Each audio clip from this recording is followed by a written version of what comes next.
We go live.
Good evening, everyone. We are here directly from COP27. I'm Esteban Rodofili in for Roca Bujauri, as he couldn't join us tonight. How's everyone doing? Today we have Valholly Frank, we have Jeff Dismukes, and we have Michael Fiedler here in Sharm el Sheikh, Egypt.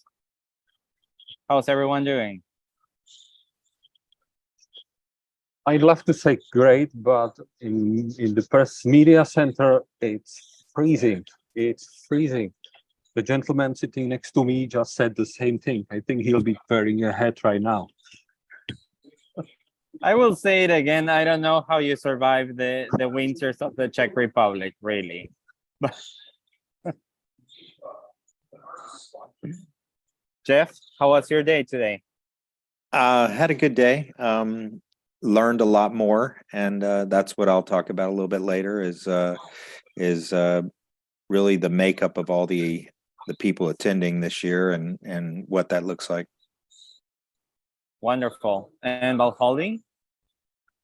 My day has been all right. I didn't actually go to the COP venue today, but I got through about 3 hours of a court hearing, so always productive. Yes. So for today, we, as you may recall from yesterday, we had an interview after a panel on the 1.7 billion pledge to protect to fund indigenous communities that protect forests in the U.S. pavilion. We had an interview after that with one of the indigenous activists and part of the panel and a senior policy analyst from USAID. As you may recall, the audio didn't go so well in that interview. It had considerable interference. So thanks to Michael, we have been able to at least improve the audio of this interview so you don't miss the content. What we'll do tonight is broadcast the prior interview with the member of the panel, and then the USAID interview, just to recap on what this particular case was. Michael, can we start the interview? Yes, we can. I'm getting there right now. Thank you. Good afternoon. We are here with Hindu Ibrahim from Chad at the U.S. Pavilion, who has just been a panelist at the fourth senior pledge of 1.7 billion. How do you do? Thanks for having us. Sure, it's a pleasure. Well, thank you. You just spoke at the panel, and we apologize for again asking about this, but would you mind telling our audience at Campus Climate Corps and the Waterkeepers Associations about what has been going on with this 1.7 billion pledge? What amount of money has been already invested, and how that money has been distributed? Sure. So firstly, the climate change impact, it is a reality in our communities. It is not around the report. It is the real life that people are living every single day. Secondly, it was nice last year when they all come and announced 1.7 billion for indigenous people's solutions. And at the end of the day, we come here in this COP, we realize that already 19% of this money is already invested. That means more than 300 millions. And then the sad thing is, it is only 7% of this money went to the indigenous peoples, around 17 millions. And our question is, where is the 17 millions went? Because we do not know any indigenous organization who said that they received 1 million or whatever, because it's already like only 1 year. And at the end, the 93% went to the big NGOs, governments, local authorities. So it's not went to the indigenous peoples. They cannot tell us that the indigenous peoples are the solution makers and they commit the money on our names, and then the money ending up again to the big organizations. So this is not a direct access funding. For us, we work in 10 principles. through them, we say the direct access funding might be the money that can go directly to our communities, to fund our initiatives, to our own organizations. And if there is need of the intermediary organization, we can choose who are the intermediary organization that we want to work with them, but not imposing one. And also the money cannot tackle one ecosystem. It can tackle all the ecosystem together. We cannot only choose the forest and left the savannas. We cannot choose the savannas, left the glaciers or the mountain. So we need to tackle all the ecosystems together. Has this been a pattern that you have seen recurrent among initiatives of this type? Has this pattern been repeated in initiatives of this type in the past? Most of the initiatives are tackling only one ecosystem. And let us be honest, we are all aware that it is important to protect a tropical forest. But the most important is end all the commodities around the tropical forest. It is very simple. Don't say that we are going to invest money to protect it if you do not caring about the existing primary forest in the tropical forest, in Amazon, in Congo Basin, in Indonesia, in all the places.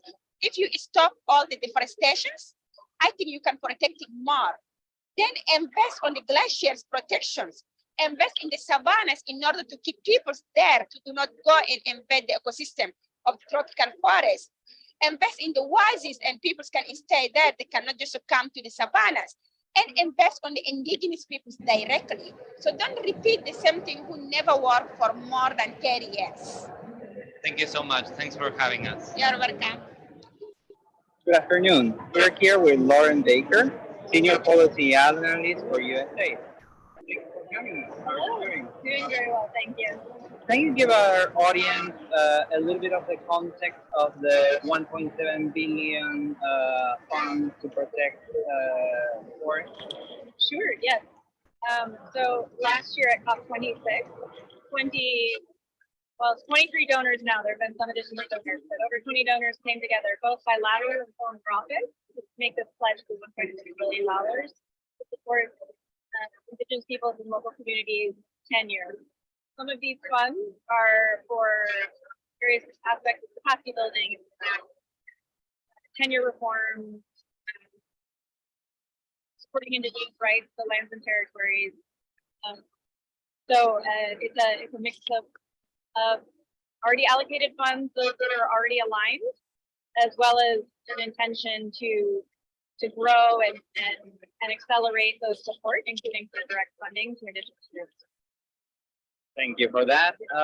So it has been argued in the recent panel that of the 19% that has already been disbursed, 7% has reached the actual indigenous community, but the rest has not. Can you give us some insight on the mechanism through which this actually occurs? How these funds are disbursed and allocated? Sure. Yeah, so it is true that in the first year report, they were able to identify the types of organizations to which these funds were allocated.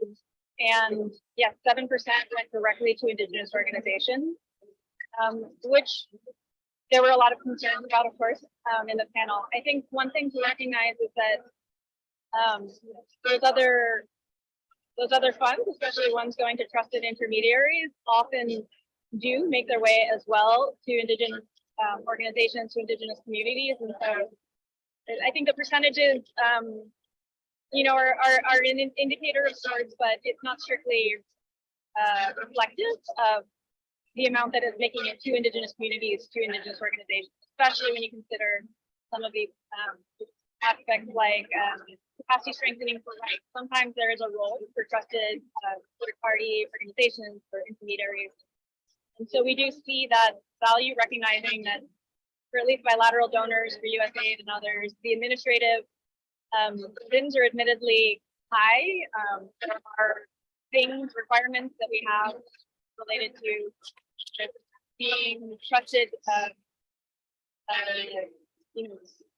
trusted sources for U.S. taxpayer dollars, where we do need to be highly attentive to those. And so I think there are, in reality, times in which having these intermediate organizations, granting organizations can play an important role in enabling access to Indigenous representative organizations, even if it's not current. But I understand their concerns. They're valid concerns. We're trying to do more, but there is also, these challenges related to our bureaucracy that do exist, that will continue to exist. And so we do want to recognize that there are times and places where those third-party organizations get there.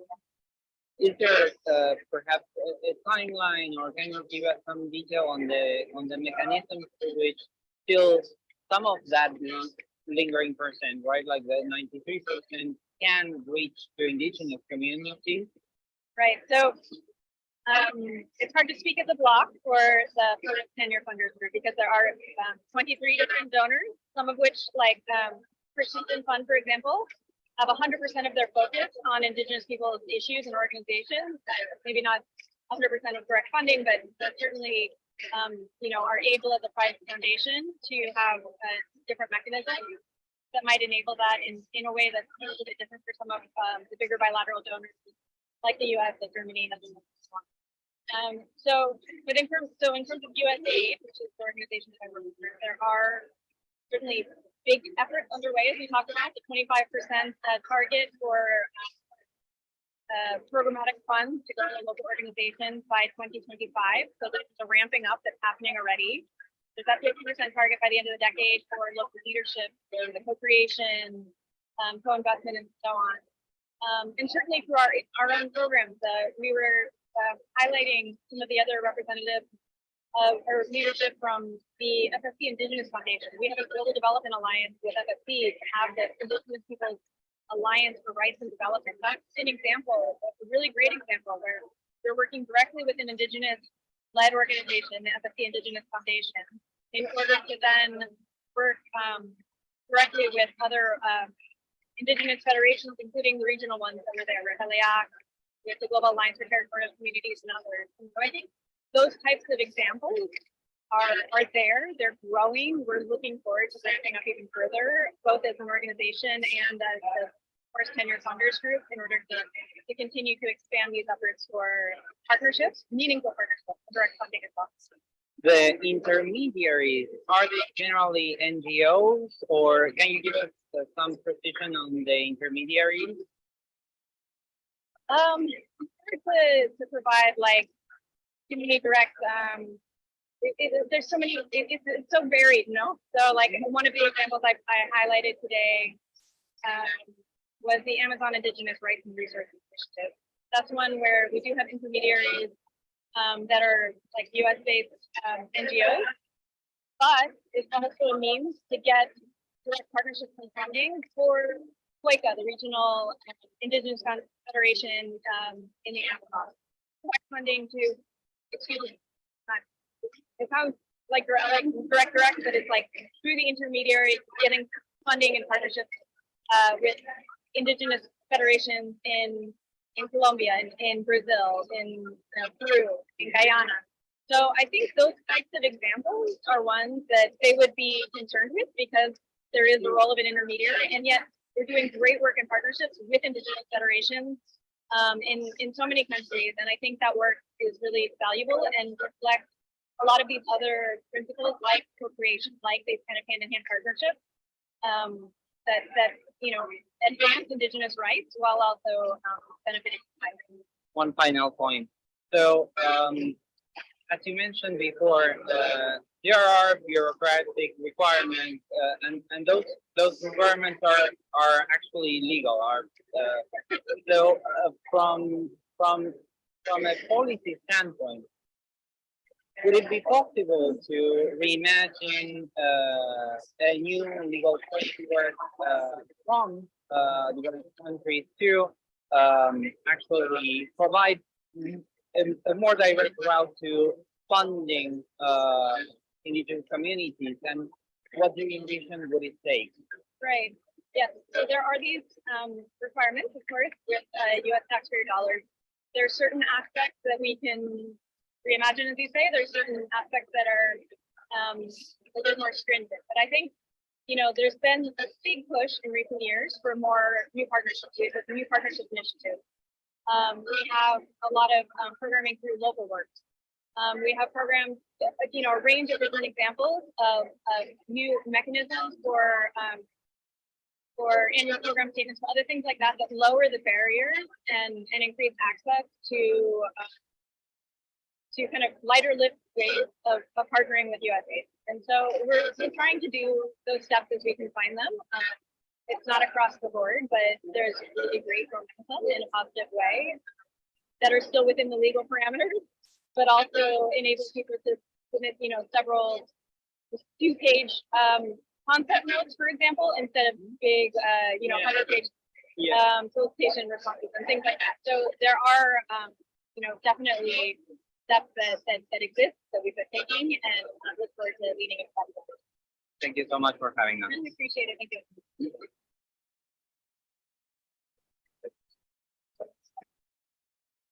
Well, quite an interesting case. As I said before, it's probably befitting the realm of political ecology as a case study.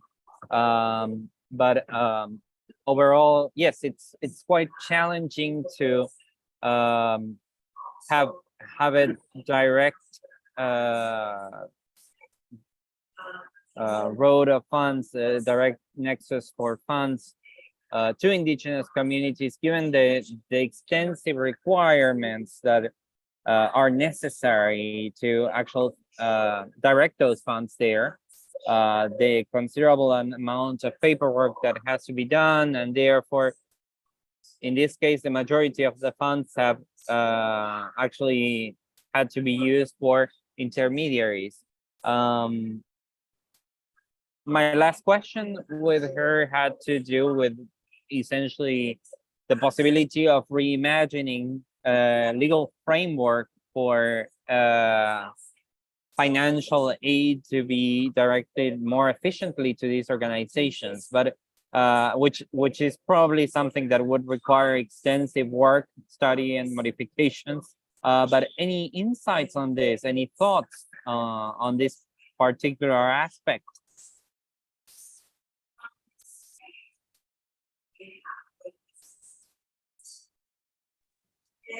I think one interesting, I went to a panel of natives from the Amazon, and they were discussing this exact pledge and these exact statistics.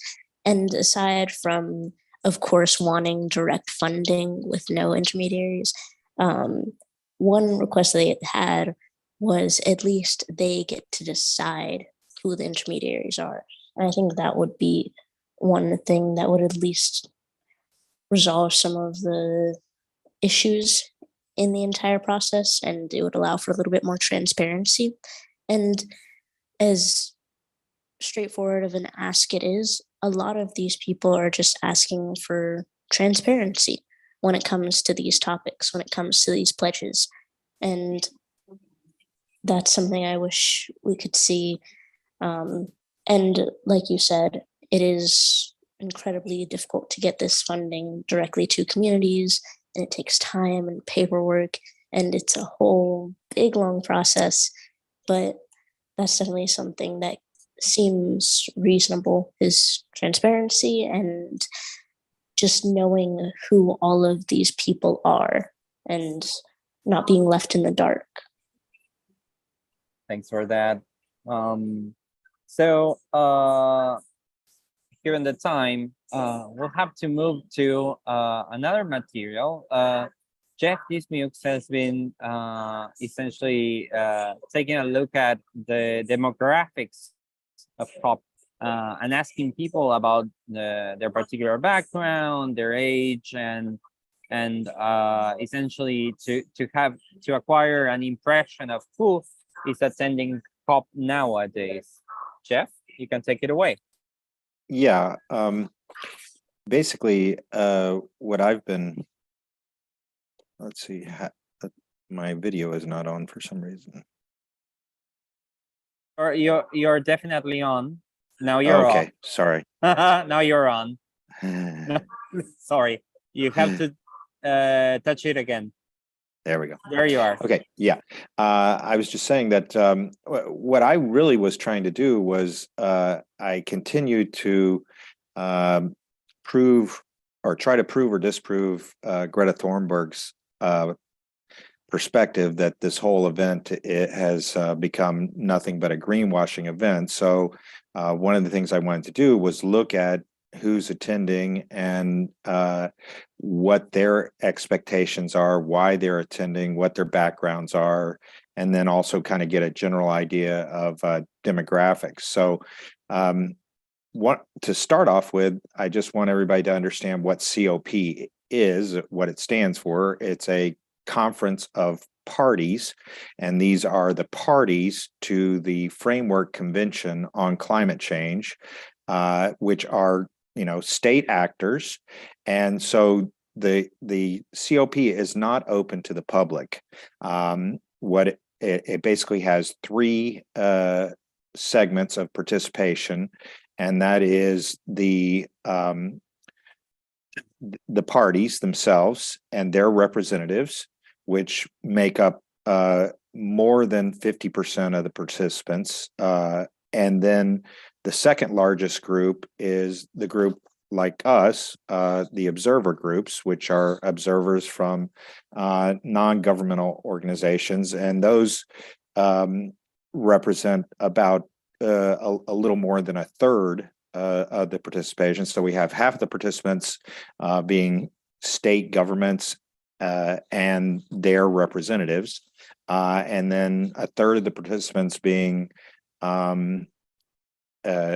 people like us, NGO observers, and then the rest being a sparse representation from each of categories like intergovernmental observers, UN organizations, and other UN affiliated participants. So my objective today was kind of just randomly stopping people and finding out who they were, why they're here, how long they've been here, and what they're here for and what their background is.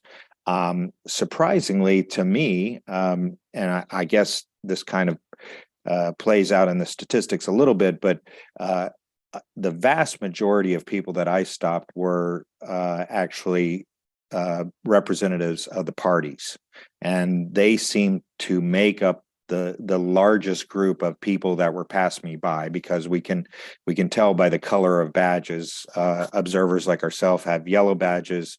The representative of the parties have pink badges. The UN people have blue badges, and the press have orange badges.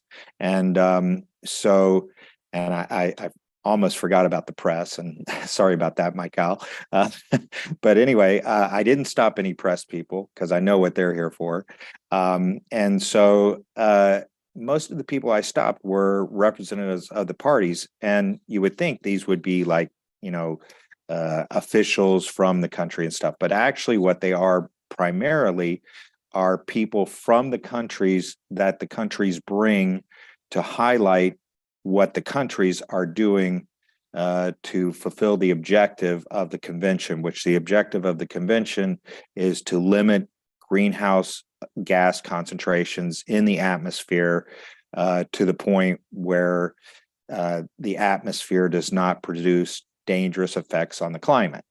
So what it turns out that they bring mostly are representatives from industry and technology. And that's why the pavilions are mostly highlighting talks from industry, technology, innovators, talking about what they're doing and everything like that. So naturally, that does leave open a lot of space for greenwashing. I mean, you have OPEC here, for instance, and a lot of the oil industry talking about the innovations that they can do and the part that they have to play in all of this. And obviously a lot of that is greenwashed. But the other thing is that you also have a lot of startups, and these are really entrepreneurial innovators that are primarily here to network and basically get their companies and their innovative technology off the ground commercially. And so in a lot of ways, that's not really greenwashing, and that hopefully can end up being at least as much of a solution or more of a solution than what we're getting out of the actual framework documents and what the countries are able to agree on. Because as a lot of you may know, we haven't even gotten an agreement signed out of this year's COP, and the countries are still debating on what they will commit to. A lot of countries are trying to backtrack on their commitments and things like that. So it may be that our best hope actually is with these entrepreneurial innovators, and that's why they're here. Is they're here to meet and network with other innovators and other companies for funding, for market share, to grow these innovations. And so the vast majority of the people that I talked to were in the red badge, the party representatives, and they were entrepreneurial innovators. So the other thing I noticed when I realized that a lot of these random people I was selecting were these people, I started trying to look for more of the observers. And one thing I saw was a lot of the observers typically were grouped up in groups that they came with, and so therefore they were a little bit harder to approach, and they all just seemed to be having a good time amongst themselves in their groups. And so as bad as the greenwashing aspect is, that's another real problem with these events, is that a lot of the observer organizations are coming here just as a fun time and a place to party. I heard, groups of observers like singing "Row, row, row your boat" and things like that. So I was like, okay, what does that have to do with it? But they were having a good time. But what it's designed for is observer groups like ourselves are supposed to have input into these negotiations that the countries are going through. And there's a comment process, an input process. So I don't know how much of that is going on. And I hope a lot more than what appeared was going on when I was looking at observers. The other thing that I noticed was the age demographics are heavily shifted to the younger side, which I think is a good thing. The people that I talked to, I had 2 people over the age of 50 and 1 person in her 20s, but the vast majority of the people that I talked to were in their 30s and 40s. And so again, these are the people that are really out there hustling, trying to come up with creative solutions, and they're entrepreneurs. So they're here to network and generate, funding and money for their projects. Most of the people also that I talked to had not been here the full 2 weeks. It seems like there's a tendency for people to come 1 week at a time. Most of the people that I talked to were here for just this week, and they were not here for last week, though they had colleagues here for last week. So it seems to be divided between the 2 weeks. And they are here with, like I said yesterday, it's more like a trade show, because they are definitely here with the idea to pitch their products to the market and to network with other people who have these products. And in a lot of ways, that's probably our biggest hope, is that some of these private sector innovators can come up with solutions that will help change things, because the governments themselves don't seem to be doing a whole lot in that area. Wonderful. Thank you, Jeff, for that analysis. Yes, and I've been indeed told that essentially what I see this year in terms of a younger shifting demographics has not always been like that. This is my first COP, but Michael, can you give us some? You have been, Michael and Holly, you have been doing this before. So can you give us some insights of how big the shift is in terms of age? Well, this is my, I believe, third COP. Mhm. And I wouldn't say that there is much of a difference when it comes to the age structure of the participants. I have observed something very similar both in Glasgow and in Madrid. So for me, it's nothing new in this sense. But Holly? I'd have to agree with Michael. But I think I'm just really impressed by how many people are speaking out, especially considering the lack of like protesting. Mhm. And Jeff was telling me earlier that he was seeing quite a few protests, nothing of big size, not too many people doing it, but there were some at least. And based on that, the fact that I'm hearing a lot of youth voices still is really cool. And of course, this is the first year where there's the Youth and Children's Pavilion. So that's a step. Yes, and I believe that it would be good to in the future conduct actual surveys of and have demographic surveys to see essentially how, if there is a shift and how big it is, and how does it impact the different categories of attendance to COP, whether it is observers, press, or actual delegates. But it would be very interesting to see a comprehensive analysis of the demographics. So having said that, Michael, I believe we have some photographs from you today. Of course, I have a set of photos like every night. So let me share my screen so I can show Thank you you. what I caught today.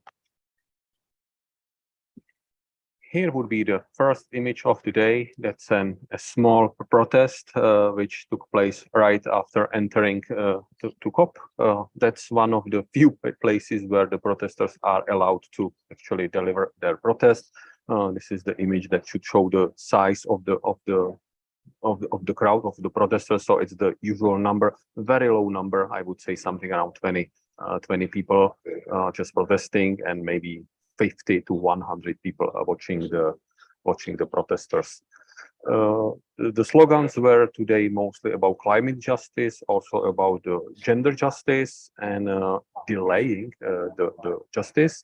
I try to take few images of the faces of the people, and the message I took with me was that the protesters call this COP, it was supposed to be called Loss and Damage COP, but now it just became another Lost and Damaged COP.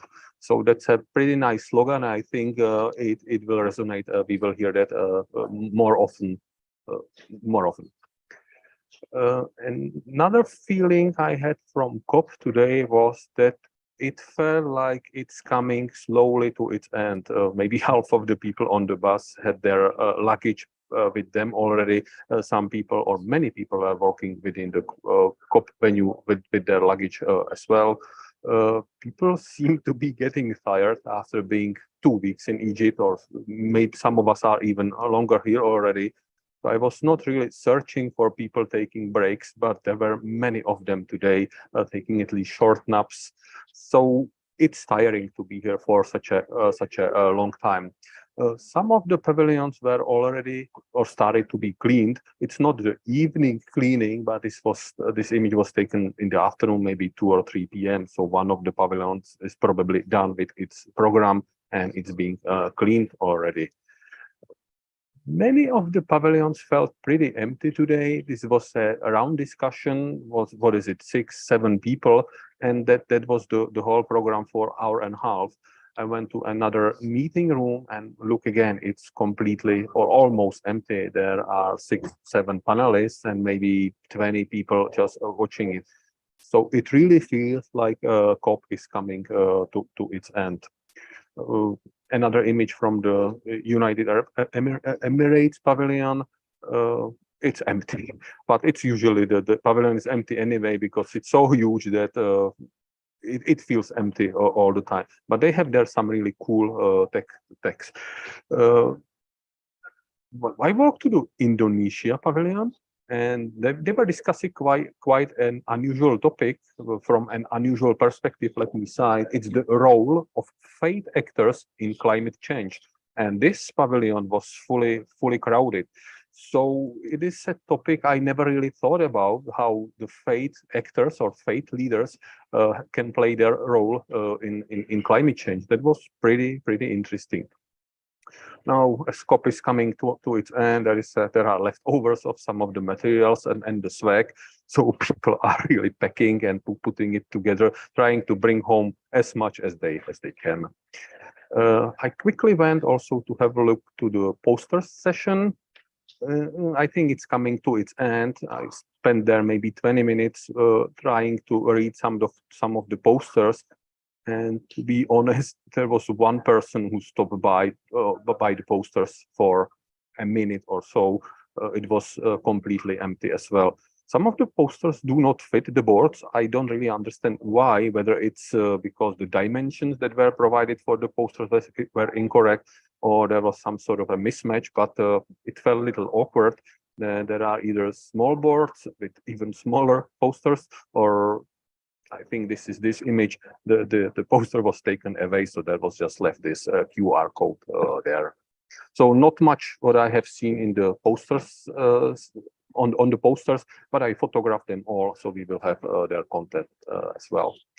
When it comes to the important politicians, I met only 2 of them today.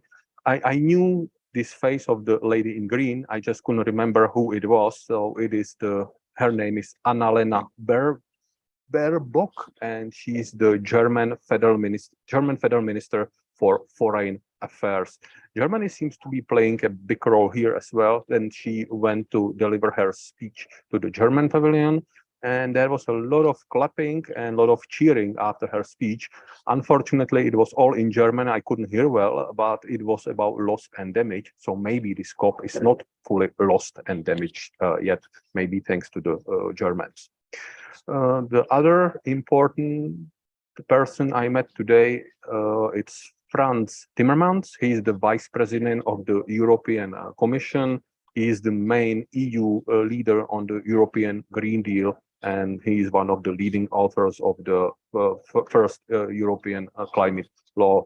So he comes to every COP. I have met him a few times, and so he is the, I would say, EU person number 3 of importance. One more note relative to the pavilions. When I walk around them, I see that some of them have these huge LCD screens, and sometimes they are used really well, and sometimes they are used in a poor manner. This is the shot from the Egyptian pavilion, and I was kind of shocked that this session was attended by at least 3 ministers of culture. And look at the image of on the screen. It's all really distorted. It looks ridiculous.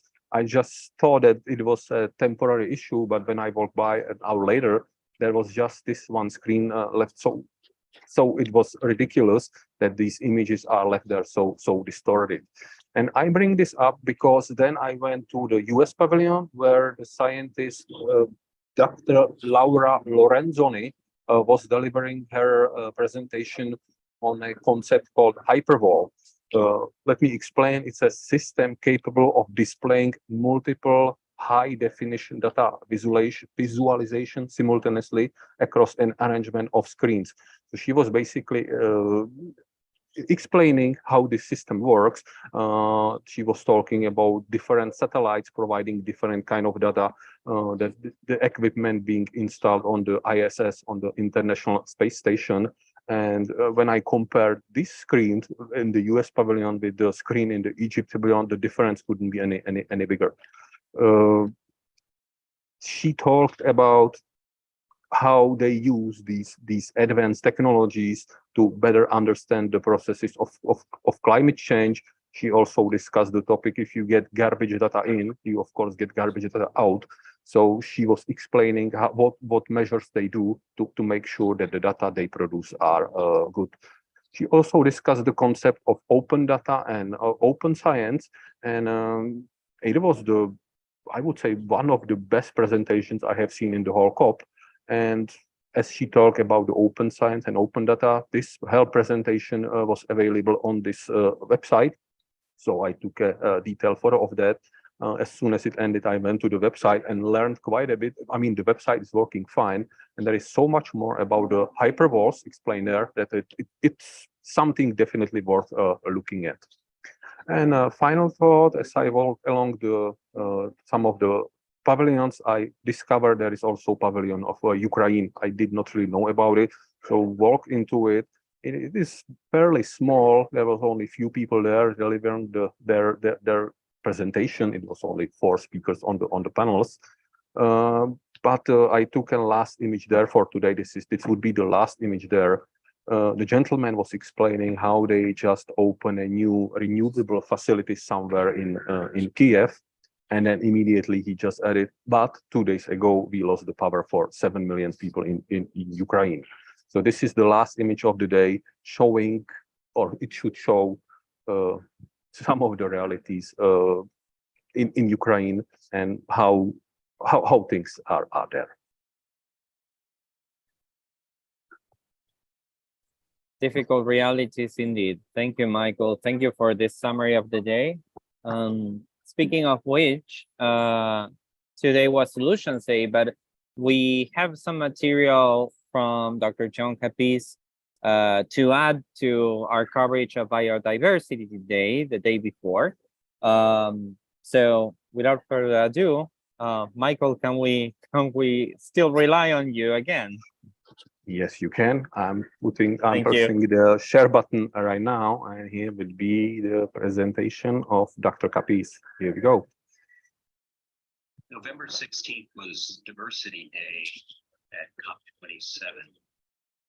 And some of the coverage of Diversity Day had a purely human-centric approach to diversity. One pavilion talked about how we needed to diversify our food systems to safeguard the future of food, boost biodiversity, and build resilience in ecosystems and food systems. So basically biodiversity from a human food systems perspective. Of course, overall biodiversity will enhance human ecosystem support systems. So, there's some legitimacy to this approach, but clearly they are appealing to national self-interest in advocating for biodiversity. Now, today I thought I would focus on some of the data that was used in one of our editorials. 2 editorials ran today in the Florida Weekly. One by our friend Roger Williams, very kind editorial on his part relative to KC and myself. But then the second one was written by KC and me, and it included some data about the midterm election and voter preferences and how that relates to climate change, the issue of climate change, how that figured into the decisions of voters in this midterm. But as I was going to the Florida Weekly website, I noticed that the first thing that popped up on my web browser was an ad for the Egypt oil and gas conference coming up in 2023 in February. So kind of ironic, and they're promoting Egypt as a facilitator of the regional oil and gas industry. At least they're not holding it at the same venue as COP27. But the editorial that Casey and I wrote cited from one article talking about the 5 top issues that voters listed as being influencing their vote. None of those had to do with climate. But interestingly, I found another article that pointed out that the climate did figure into the voting decision of a significant number of voters, although not in the top 5.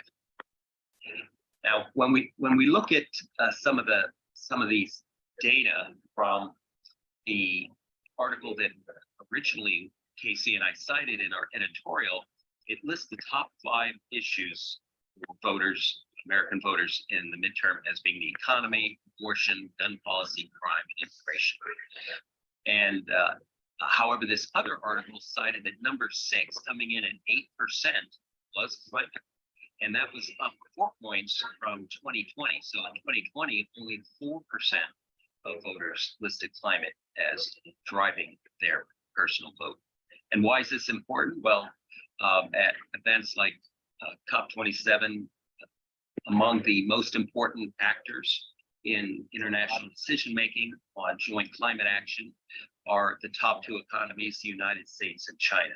So how things go in the US and China plays a very big role in global decisions on the issue. Now, when you look at a different survey that was based upon the asking voters, likely voters, what are the most important issues to the nation at this time, not what influenced their votes, but which they would rank as the top issues of concern in the United States, they listed economy, abortion, and immigration, all 3 of which were in the top 5 of voters, but climate came in tied with immigration for number 3. When you looked at both the Democrats and Republicans, what they were saying in the aggregate.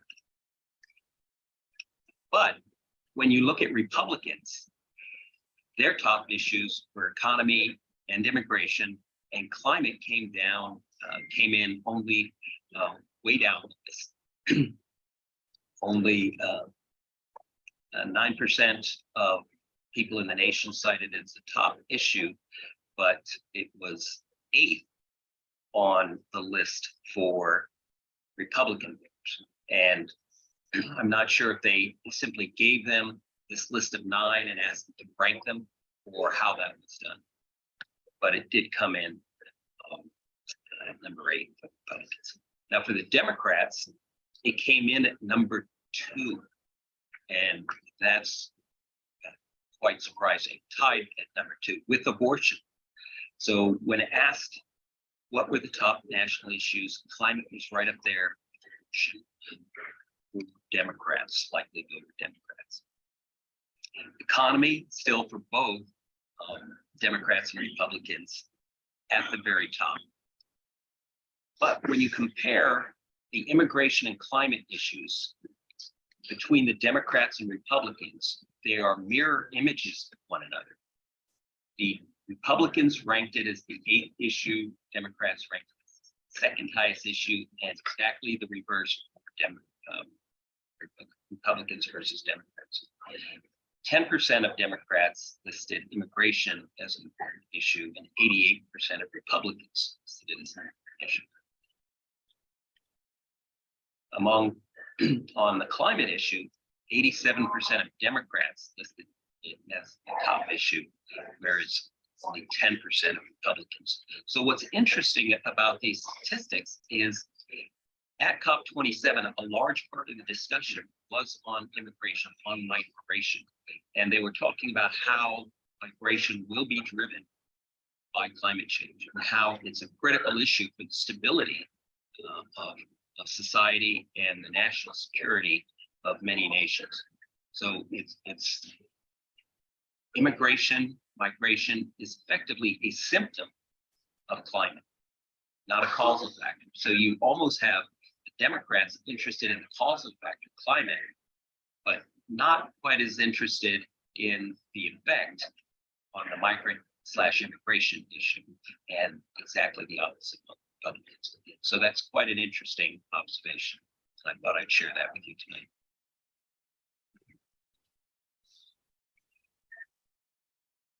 Wonderful. So today was Solutions Day, and I actually attended a talk. And again, these talks that are part of the topics that the Egyptian presidency selected are difficult to find. Interestingly, they never appeared located in the application that we have. It's just their location says not determined yet, and it's never determined. The information center doesn't know. There have been when you manage to find one of these talks, sometimes there are changes in time, changes in order, changes in location. But fortunately, I did manage to find one of these talks, and this one was on solutions for climate change and how to conduct our normal activities while decarbonizing. This talk in particular was sorry, so many notes.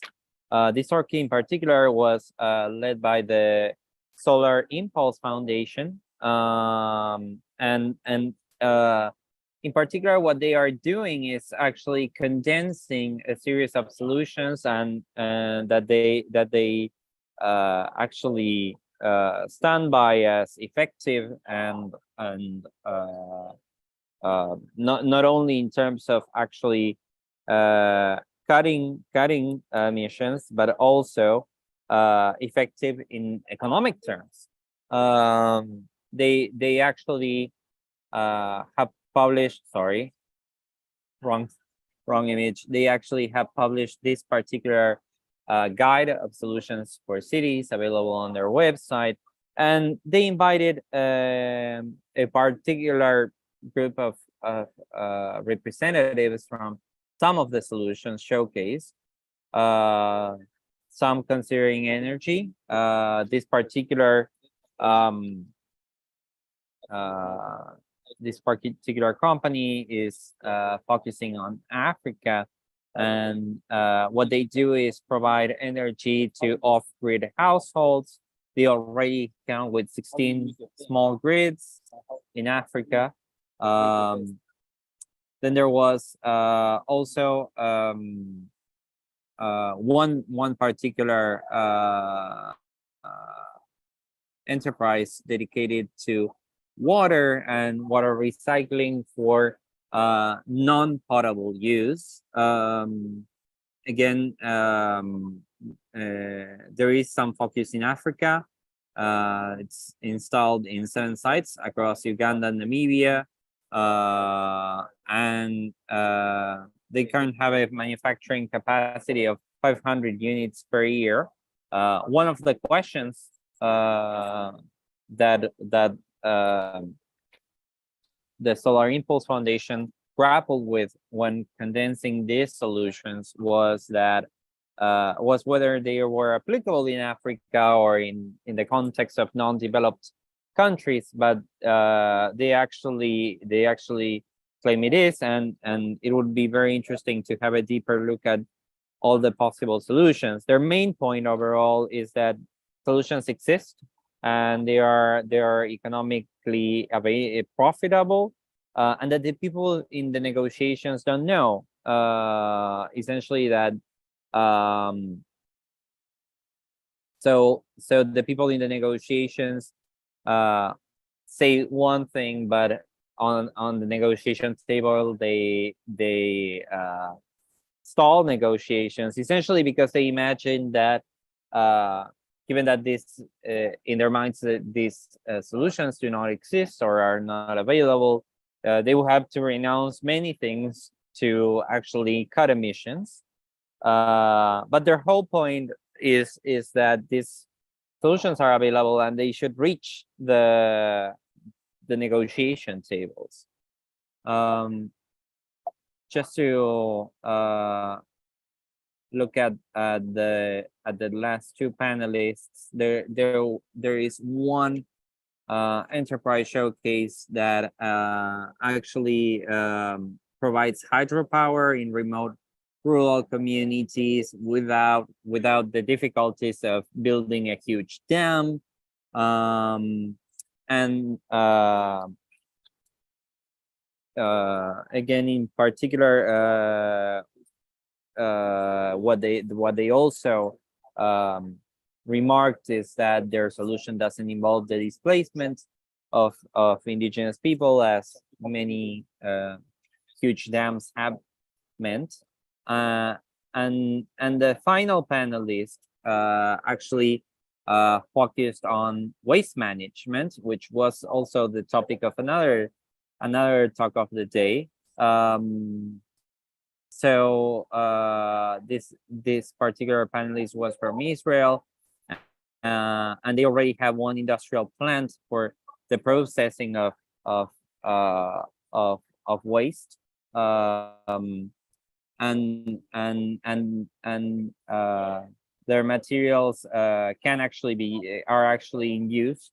The recycled materials are actually in use in Europe and the Americas. So that was one of the talks of the Solutions Day. I think it was a relatively good talk. It gave concrete examples, but again, it would be very interesting to analyze in detail the solutions proposed by the Solar Impulse Foundation. To close the day, I wanted to also show the pictures of another talk. This was let me go to those pictures in particular. Here we are. This was the People's Plenary. The People's Plenary is a space where the People's Declaration is actually revealed for this particular COP. First, we had a collection of images of protests. That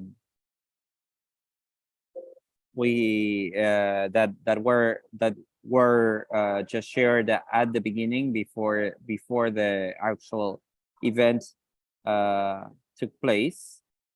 Pretty powerful images. So the first speaker was the director of the Egyptian Initiative for Human Rights. And essentially, one of his main messages was that reconnecting to your culture is also climate action. There were opening ceremonies by indigenous peoples. And then essentially the panel began. The indigenous peoples organizations representative was there, and essentially she remarked that indigenous peoples continue bringing successful solutions, yet they receive no funding, and thus far loss and damage negotiations haven't been successful. And that the real work in the ground is at home, not at COP. The gender representative unveiled the actual People's Declaration, in which demand for funding for the damage was included. Then essentially there was some focus on the historical responsibilities to which the demands for loss and damage correspond to. And after that, we had the youth representative. She also endorsed the People's Declaration. She denounced that children and youth are still living in poverty, and that the inclusion of youth in negotiations that will determine eventually their future is very important.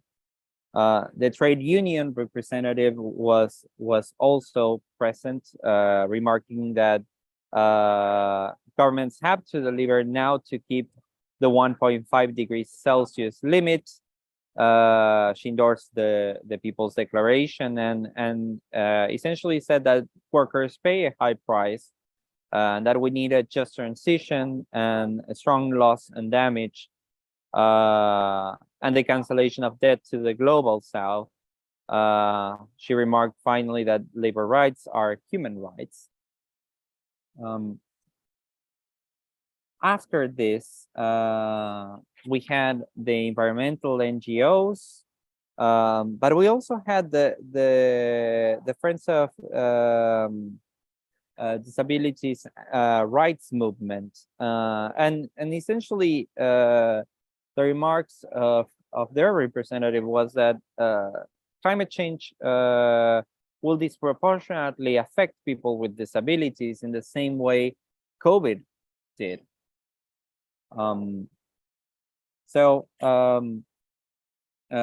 network of NGOs demanding climate justice was also present, and essentially, and actually, I'm sorry, made a mistake. I think this is their particular representative, and essentially they did similar remarks, also adding that slavery, colonialism, imperialism, and neoliberalism has led us to where we are right now. With that, it's 8 p.m. here. It's 1 p.m. in Florida, and with that, we will conclude our transmission of the day. We will see you tomorrow for our last transmission from COP27. Any final thoughts from the panel? Yeah, I just wanted to say, one of the questions I also asked these random people that I stopped were what they would think of attending a virtual conference. And basically all of them said, wow, that would be great to reduce our carbon footprint, and we think that's a good idea. But at the same time, they said 100% of them said that there is real value in human-to-human interaction on these things and the networking that is available at these events. Yes. And sorry Sorry. for stepping in again. But since we don't have Rock tonight and monitoring the YouTube stream, I know we are running out of time, but let me just point out we got 3 questions. Question number 1, what was the USAID lady really saying?